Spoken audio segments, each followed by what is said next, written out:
Last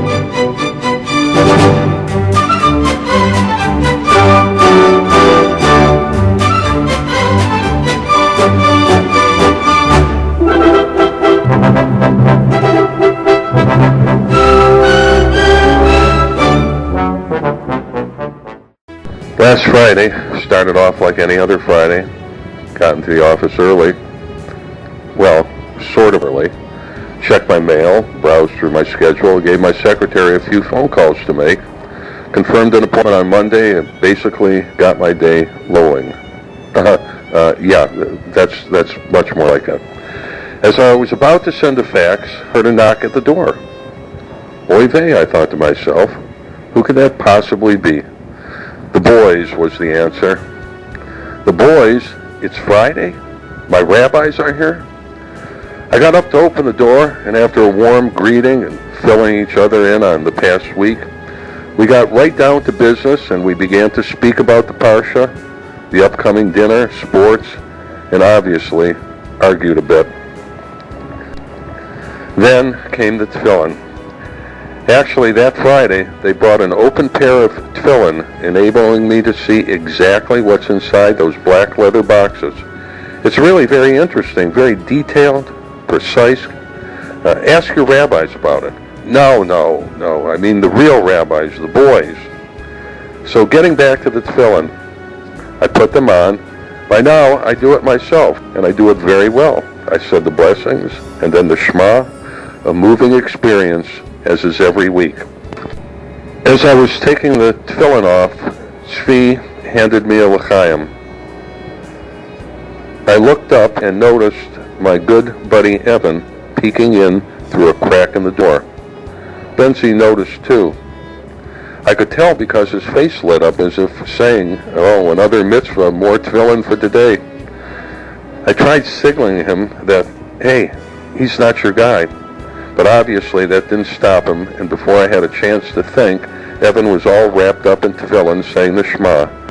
They shared a short lesson on the Parsha, and I could tell Evan enjoyed it.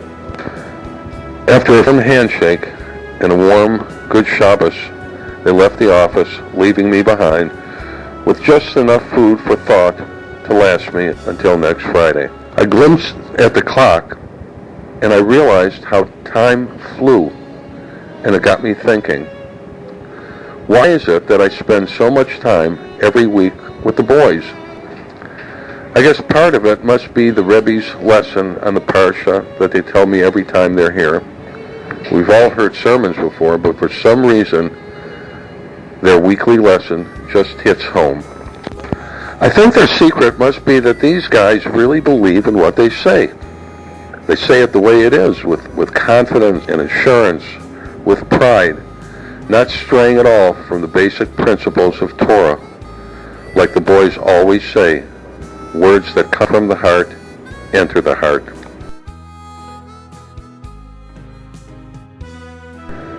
One day, I decided to stop by the yeshiva to check out my boys, to find out what they do when they're not knocking on doors.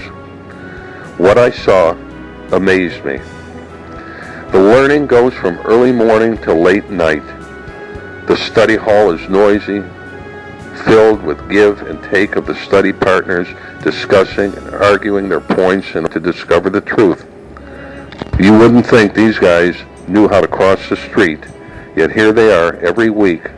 They come, discuss ideas, exchange thoughts with me, Cliff Pascal, in my law office. I continue to find it hard to believe that I have a weekly appointment with two teenagers, two 17-year-old boys. Was I that accomplished at their age?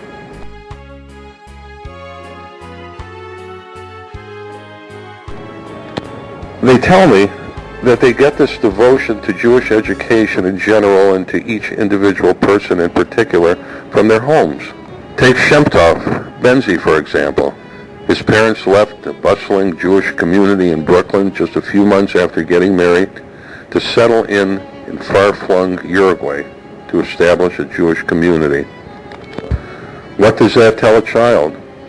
Don't spend a Passover Seder alone. Always have guests. Always help other Jews.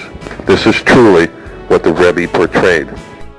And this devotion, self-sacrifice, and commitment is what leads and guides them through their lives to later go on and join the ever-growing army of Chabad emissaries around the world, becoming rabbis and community leaders, running shuls, schools, mikvahs in every far-off corner of the world. Tulsa, Oklahoma, Bangkok, Thailand, Montevideo, Uruguay. Their rabbinics may even lead them to West Bloomfield, Michigan. Where do they take the strength and inspiration to fulfill this awesome task? There is one heartbeat, the Lubavitcher Rebbe.